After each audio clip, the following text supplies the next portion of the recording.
Une question, France, conférence des ambassadeurs, pourquoi Macron s'en prend-il aux panafricains? Nous nous interrogeons encore ce matin.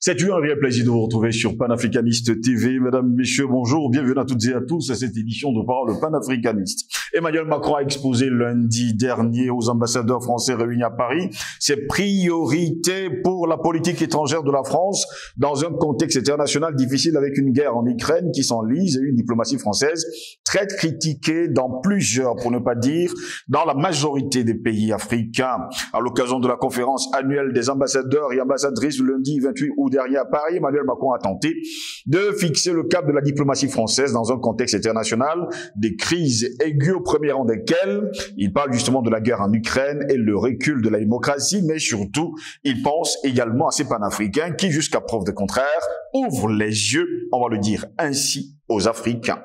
Emmanuel Macron a d'abord mis en garde contre un risque d'affaiblissement de l'Europe et de l'Occident dans le contexte international actuel. Ce contexte, d'après lui, s'est plutôt durci, se complique et fait courir le risque d'un affaiblissement de l'Occident et plus particulièrement de l'Europe.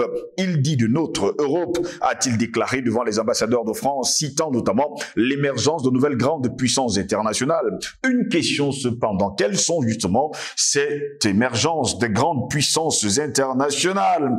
Eh bien, Macron a toujours l'art de parler de la Russie sans pour autant parler de la Russie. Apparemment, la Russie est l'ennemi qu'il faut abattre dans les discours d'Emmanuel Macron.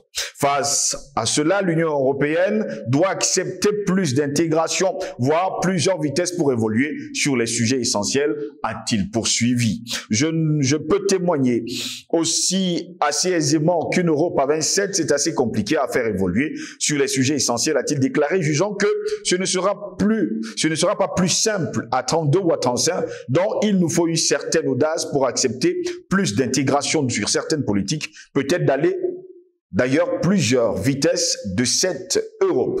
Emmanuel Macron continue justement à refuter tout paternalisme, mais aussi toute faiblesse de la France en Afrique, alors que le Sahel, nous dit-on, fait face à une épidémie de putsch dernièrement au Niger. Et oui, Emmanuel Macron s'est intéressé entièrement et totalement, on va le dire, au Sahel. Commençons justement par le Niger. Et d'ailleurs, là-bas, il se dit qu'il ne faut surtout pas perdre le Niger.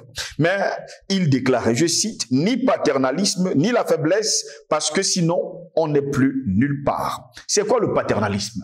Pourquoi insister au Niger? Et qu'attend justement Emmanuel Macron des autorités nigériennes? Est-ce à lui de dire qui est légitime ou pas? Est-ce à lui d'accepter qui est chef d'État ou pas sur le continent africain?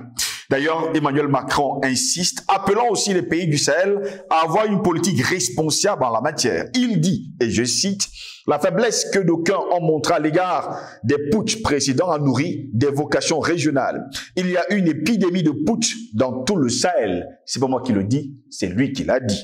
Évoquant le Niger, eh bien Emmanuel Macron a salué l'action des diplomates français qui travaillent dans des conditions difficiles, citant en particulier la situation de l'ambassadeur à Niamey au Niger, qui est toujours en poste. Mais en poste pour qui et pourquoi? Car jusqu'à preuve de contraire, eh bien, les nouvelles autorités nigériennes ont demandé à ce dernier de quitter le sol nigérien car il est persona non grata. Voilà pourquoi nous nous interrogeons, mesdames, messieurs, France, conférence des ambassadeurs, pourquoi Macron s'en prend-il aux panafricains? Pour répondre à nos questions, nous sommes avec Albert Anatola ici, journaliste d'investigation et surtout directeur de publication du journal Le Cactus. Albert Anatola ici, bonjour, bienvenue à vous. Bonjour à vous, Steve Gislangos. Bonjour à l'Afrique. Je dis bonjour au monde, je parle le monde humanisé. Je dis bonjour à la diaspora africaine. Cette diaspora africaine qui est mobilisée autant que nous, partout où elle se trouve, pour soutenir notre combat.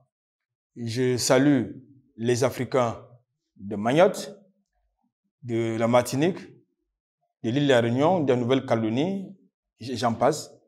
Parce que là-bas, nous avons des frères. J'ai failli oublier, n'est-ce pas, 6 Africains déportés du côté de Haïti, qui également subissent la même violence que les peuples africains ont subi depuis des siècles de la part de ces barbares et ces sauvages. Quand je l'ai dit, effectivement, je voudrais aller ce matin du côté de la Martinique, qui est en train de s'engager dans une voie vers son autonomie, parce qu'elle voudrait sortir justement de l'impérialisme français. Il est question là-bas de créer, n'est-ce pas, des armoiries qui sied à une république, d'instituer le créole comme étant une langue officielle en lieu et place du français. Oui. Je pense que le travail que nous faisons est en train de susciter des vocations. Merci pour l'invitation. Merci à vous, Albert Anatola, ici, d'avoir répondu présent à notre invitation. Eh bien, le 28 août dernier, Emmanuel Macron était autour des ambassadrices et ambassadeurs français, on va le dire ainsi. Mais il a un problème. Eh bien, il a tellement parlé de l'Afrique qu'il s'est oublié. Oui, il a parlé surtout des panafricanistes. Oui. Mais ce qui est intéressant dans cette communication, c'était un coup de com' qu'il faisait. Oui. Ce qui est intéressant dans cette communication, c'est que à la suite justement de ce coup de théâtre, il y a eu un coup d'État du côté du Gabon. C'est juste après, c'est dans oui. Il y a eu un coup d'État du côté du Gabon. C'était donc une réponse justement à son coup de théâtre. Quand je le dis, j'ai le sentiment que Macron n'a pas compris une chose. C'est vrai qu'ils ont besoin de l'Afrique pour subsister, mais ils doivent avoir besoin de l'Afrique dans un partenariat gagnant-gagnant et dans le respect de notre souveraineté, de notre liberté, de nos us et coutumes. Ils ne doivent pas venir chez nous dans une posture d'arrogance, alors que c'est des pays, c'est des gens pauvres. C'est bien pauvre. Vous dites que le Niger, c'est une parenthèse. Vous dites que le Niger, c'est un pays pauvre, n'est-ce pas, qui vit de l'aide publique au financement, des aides publiques au financement et des appuis budgétaires. Mais, eh bien, on vous demande de s'en aller parce que nous, on n'a plus besoin de vos appuis budgétaires, ni de votre aide publique au financement. Vous ne partez pas. En 2019, dans l'apogée, n'est-ce pas, la montée en puissance des attaques terroristes du côté du Sahel, avec la montée en puissance des contestations populaires qui demandaient des comptes à Macron, qui avait pris les engagements de venir délivrer le Sahel des terroristes, ce dernier avait convoqué, il me semble, Mani Monetari, 5 vassaux à l'Élysée pour que ces derniers viennent lui dire s'il y a lieu de continuer ou s'il y a lieu de partir. Je pense que quelques mois après, oui, il a eu une réponse oui, du côté, qui est venue du côté du Mali, oui, qui lui demandait de partir. Et il est parti de là en train de pied. Quelques mois plus tard, il y a eu la même réponse du côté du Burkina Faso, qui lui demandait de s'en aller. Quelques années plus tard, il y a eu la même réponse du côté de la République centrafricaine. Il y a quelques mois, la même réponse lui est venue du côté du Niger, lui demandant, OK, tu sais, notre contrat, c'est là, il faut partir. Mais pourquoi est-ce qu'ils ne partent pas? Parce qu'effectivement, contrairement à la rhétorique habituelle, que, oh, écoutez, si nous partons, franchement, le Niger va devenir un califat dans le meilleur des cas, mais dans le pire des cas, ça ne va plus exister, le Niger ne va plus exister, au même titre que le Burkina Faso et le Mali. Mais écoutez, depuis que la force Barkhane, les forces françaises sont parties du Mali, est-ce que le Mali est-il rayé de la carte parce qu'il a été envahi par les terroristes? Je n'en sais rien. En tout cas, nous continuons de recevoir des nouvelles des autorités maliennes. Ça veut dire qu'il existe encore ça veut dire qu'il existe encore un pays qui s'appelle le Mali sur le continent africain. Depuis qu'ils sont partis du Burkina Faso, est-ce que le Burkina Faso a été rayé de la carte de l'Afrique ou du monde parce que les forces françaises sont parties? Je ne pense pas du tout. Ou bien au contraire, les armées de ces pays sont montées en puissance dans la lutte contre le terrorisme. Donc, je pense qu'aujourd'hui, le prétexte, c'est la démocratie, qui est, comme vous le savez, une grosse arnaque. Le prétexte, c'est les droits de l'homme, qui est également une grosse arnaque. Le prétexte, c'est la lutte contre le terrorisme. Mais attendez, vous êtes à plus de 6000 km, vous venez lutter contre le terrorisme chez nous, avec tout ce que vous avez comme logistique, militaire, drones, chars, vecteurs aériens, entre autres. Vous n'arrivez pas à mettre fin au terrorisme? Quelques groupes de gars en moto. Alors, ce qui est quand même intéressant, c'est donc ça le plus intéressant justement dans l'affaire. C'est-à-dire, vous avez des drones, des chars d'assaut, vous avez, n'est-ce pas, des avions de chasse, Mais vous aviez des terroristes qui vont en moto, mais que vous n'arrivez pas à éradiquer. C'est quand même un paradoxe, non? C'est un paradoxe, pas possible. Ça veut donc dire quoi? Ça veut dire que derrière ce narratif, cette rhétorique, il y a un autre agenda. L'agenda, c'est qu'il faut entretenir l'insécurité pour continuer à exister, pour continuer à, justement, j'ai envie de dire, à justifier leur présence. C'est ça qui est la question, c'est ça le projet. Tout à l'heure, je vous fais comprendre que le projet de Macron, c'est quoi? Tenez, j'ai failli oublier l'autre là. En 2020, la France, au travail, Barkhane est engagée du côté du Mali. Oui. Alors l'Allemagne se rend compte que les engagements pris par la France, ce qui concerne la lutte contre le terrorisme, ne suivent pas les résultats escomptés. Que fait l'Allemagne? L'Allemagne décide donc de vouloir directement apporter son soutien à la fois financier et logistique à l'État, aux autorités maliennes. Vous savez ce qui s'est passé? La France y est formellement opposée, demandant qu'on passe par elle, avec le matériel et de l'argent. Nous connaissons la suite. La suite, c'est que, depuis son départ du Mali, les autres sont retirés. Donc aujourd'hui, et tout le monde sait du côté de l'Union européenne que la France est dans l'imposture du côté de l'Afrique d'une manière générale et puis précisément du côté du Sahel. La France n'est plus audible. Que ce soit chez nous et que ce soit chez eux. Désormais, on sait que la France, c'est terminé. Il y a eu plusieurs colonisateurs sur le continent africain. Vous avez eu les Portugais qui ont été les colonisateurs. Vous avez eu des Anglais qui ont été les colonisateurs. Vous avez eu les Italiens. L'Allemagne. Mais pourquoi est-ce que c'est la France qui reste? Alors que tous les anciens colonisateurs sont partis. Mais pourquoi est-ce que mais attends, si la France était capable de vivre sans l'Afrique, elle le ferait. Donc tout ce blablabla, c'est parce que c'est un pays paresseux, c'est un État paresseux qui ne travaille pas, qui vit, n'est-ce pas, du pillage, qui vit de la prédation qu'on accuse la Russie, la Chine, la Turquie et les autres de pratiquer sur le continent africain. Mais la France ne vit que de pillage. Mais pendant qu'on y est.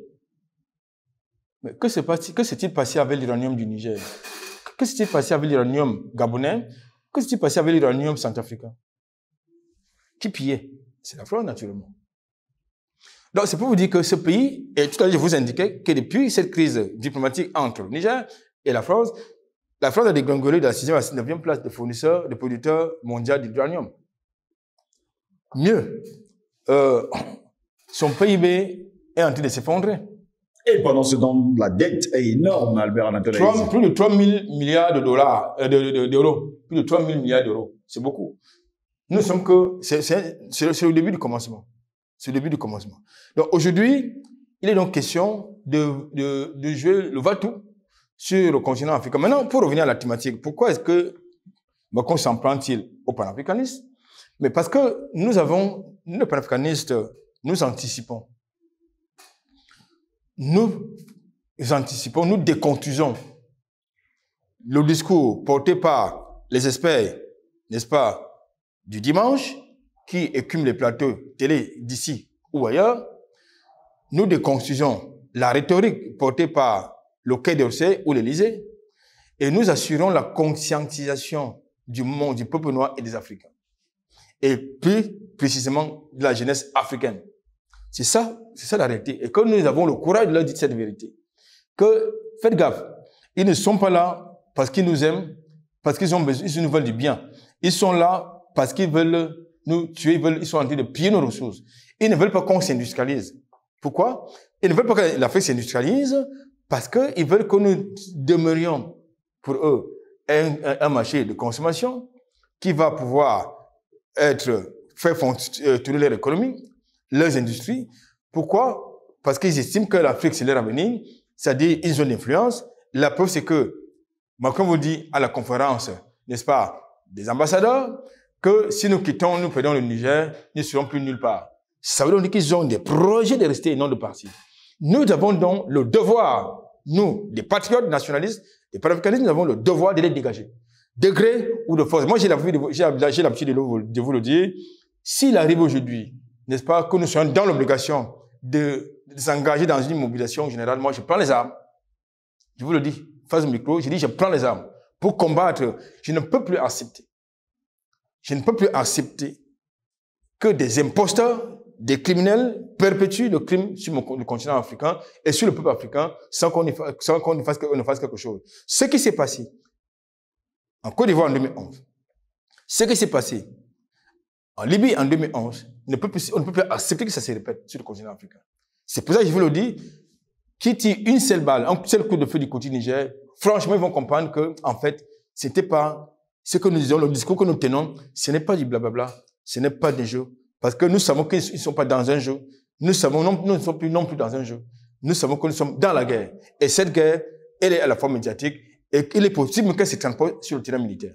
Albert Anatola, ici, il faut également préciser que dans le discours d'Emmanuel Macron, le Vulcain, il a prévenu également les autres chefs d'État de la CEDEAO qui travaillaient d'ailleurs pour lui. D'ailleurs, il a dit à Mondovision. On a eu l'impression, d'ailleurs, tout le monde le sait aujourd'hui, que désormais, ces présidents travaillent pour Emmanuel Macron, qu'il devait également faire très attention s'il laissait justement cette situation du Niger continuer ou alors perpétuer. Non, il s'adresse ici à qui il s'adresse? Ah oui. Il s'adresse à ses vassaux.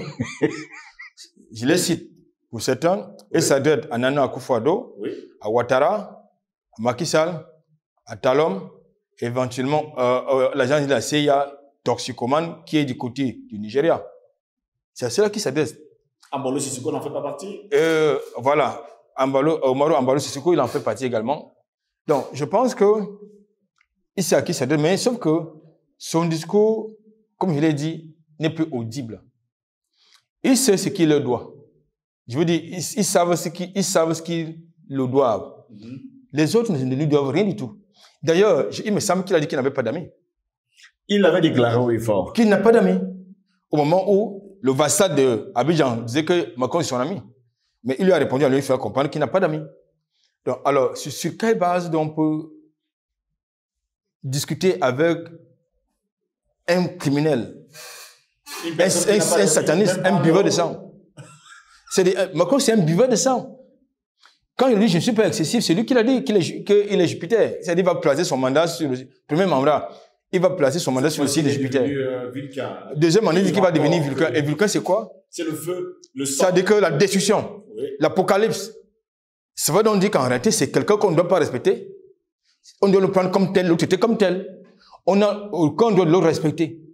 Nous n'avons aucun droit de respecter, aucun devoir à l'autre de respecter Macron. Ni l'oligarchie qui l'assiste. Parce que ce sont des criminels, des buveurs de sang. Ils ne respectent personne, nous n'avons aucun droit de le respecter. C'est pour dire quoi? Pour dire que nous, les panafricains, nous avons la vague, la montée n'a commencé seulement à prendre, mais qu'ils sachent que ce qu'ils voient depuis ces quelques jours du côté du Niger, c'est plus que ça sur le continent africain. Parce que très souvent, lorsqu'ils parlent du continent africain, il parle du continent africain comme s'il parlait de l'île de Mayotte, comme s'il parlait de l'île de la Réunion, comme s'il parlait de Martinique, ou bien comme s'il parlait de la Nouvelle-Calédonie, ou bien comme s'il parlait n'est-ce pas, de la Guadeloupe. Non. Le continent africain, c'est autre chose. Et il faut qu'ils lisent l'histoire de la France avec certains pays du continent africain. Parce que lorsque souvent, quand il s'entoure, j'ai l'impression que ce n'est pas lui qui écrit. C'est Torchon qui a l'habitude de lire. Il s'agit justement, ce sont ses collabos, ses vassaux qui sont du côté du conseil du conseil présidentiel pour l'Afrique qui rédige ces torchons, oui, qui voient, qui regardent, qui connaissent, n'est-ce pas, l'Afrique au travers des documentaires qui passent à la télé, qui regardent l'Afrique avec les lunettes de Paris. Non, l'Afrique c'est autre chose. Il faut que l'Afrique, c'est autre chose. Et il faut qu'il fasse très attention que l'Afrique a une histoire. Il a déclaré que, écoutez, sans la France, le Burkina Faso, le Mali, le Niger, n'hésiterait plus. Il parle avec certitude. Il parle avec certitude, ce machin. De quoi est-ce qu'il parle? Le Mali a une histoire. Millénaire. Hein? Eh bien, le Mali a une histoire qui dépasse celle, qui dépasse de loin celle de la France. Parce que l'histoire de la France, c'est une histoire de pillage, d'assassinat, d'usurpation. Le Mali a une histoire. Le Niger a une histoire. Le Burkina Faso a une histoire. L'Algérie a une histoire. Le Cameroun a une histoire. Lorsqu'ils veulent parler de l'Afrique, ils regardent l'histoire. Donc, malheureusement pour eux, j'ai l'habitude de le dire, après la dépravation morale qu'ils ont, ils ont carrément entamé la décadence intellectuelle, la dépravation politique, à la fin, parce qu'ils ne maîtrisent rien du tout. Et ils osent nous donner des leçons de les panafricanistes. Les ambassadeurs et ambassadrices d'Emmanuel Macron sont-ils en guerre sur le continent africain ou encore en mission de destruction des pays africains? Ils sont en mission commandée. Avant la dernière conférence des ambassadeurs, il y a eu une précédente qui s'est tenue et il a donné en mission. Il les a mis en mission. Il a même recruté parmi les Africains. Vous avez des trolls qui régulièrement viennent n'est-ce pas, nous titiller. Des trolls qui ont des visages africains. N'est-ce pas? Ils sont en mission commandée. Il faut le dire comme ça. Ils sont en mission commandée. Et raison pour laquelle je dis, moi, je ne viens pas sur ce plateau pour rigoler. Moi, je suis un arrière-petit-fils de combattant. Soit dit en passant. Et c'est en tant qu'arrière-petit-fils de combattant, mon arrière-grand-père, quand il revient de l'expédition française, après 1945, et après avoir même fait la prison, quand il revient, il n'a pas trouvé sa femme. Hein. Sa femme est partie dans un autre terrain. Ça a bouleversé toute notre famille. Donc, quand je parle avec les Français, je parle avec aller regarder dans les yeux les choses que je ne peux pas tolérer. C'est pour laquelle je dis, si nous devons prendre des armes contre la France, moi, je prendrai les armes. Parce que je sais ce que notre famille a vécu, a subi du fait de l'enlèvement forcé de nos ancêtres. Et ces merdeux, ils disent que, parce qu'ils ont, sans la France, le Burkina Faso, le Mali, le Niger, ils oublient que il y a des millions d'Africains qui sont morts pour cet État criminel, pour sauver des imposteurs. Il a le culot de le dire, parce qu'ils ont perdu 54 mercenaires du côté du Sahel. Mais avant ça, les Africains, la France serait un territoire nazi, un pays nazi. On n'en parle même plus. Oui. On n'en parlerait pas, la France, on n'en parlerait plus. Macron se souvient-il de cette date du 27 août 1947 où, à partir de dans le Cameroun, à partir de Dokoti, ils étaient des milliers de jeunes Camerounais, parmi lesquels faisait partie, bien sûr, votre grand-père, mon grand-père également, qui est parti justement lutter pour libérer la France de la peste brune. Non, pour eux, le devoir de mémoire, ça n'existe pas pour eux. En tout cas, pour les Africains. Noirs. Ils n'ont rien à foutre du non, sérieux. Ils n'ont rien à foutre du devoir de mémoire. Le fait que nos ancêtres aient été des chairs à canon, parce qu'ils étaient en première ligne. Je voudrais vous rappeler que c'est à la suite de la Deuxième Guerre mondiale que le mouvement d'émancipation s'est engagé sur le continent africain, parce que avant, il y avait comme une sorte de complexe, de peur. On disait que l'homme blanc était très fort. Mais au fond, on s'est rendu compte que c'était des peureux, des Français, c'était des peureux. Ils étaient en deuxième ligne pendant que nos ancêtres étaient en première ligne. Oui. Eh bien, en première ligne, nos ancêtres étaient en première ligne. Et ces salopards nous parlent très fort, ils vont nous donner des leçons. Donc, je pense que Macron connaît parfaitement l'histoire, mais il veut la manipuler. Il veut la manipuler pour faire porter son narratif, sa rhétorique. Il connaît parfaitement l'histoire. Et je pense que s'il ne connaît pas l'histoire, nous allons leur enseigner l'histoire. Parce que cette histoire qu'on a enseignée à nos enfants, qu'on nous a enseignée et qu'on continue à enseigner à nos enfants, ne doit plus être enseignée. Ça, c'est important de le dire. D'abord, le Kenya n'a jamais été général. Ça, il faut le dire. Il faut commencer par dire ça à notre jeunesse, il n'a jamais été général. Il est venu ici en loc, sur le grade de capitaine. Il était capitaine de ce côté-là. Mais parce qu'il pensait qu'en venant en brousse chez les sauvages, il allait trouver des gens qui mangent, qui ont des queues, comme les singes, les primates. Eh bien, il a trouvé qu'il y avait des colonels chez nous. On lui a fabriqué une étoile pour porter le grade de colonel, de général, tant pour moi, de général. Il faut qu'on arrête ça. Donc, c'était un état d'imposteur. Et moi, j'ai dit, il faut qu'il fasse preuve de beaucoup d'humilité. Je m'adresse aux dirigeants français.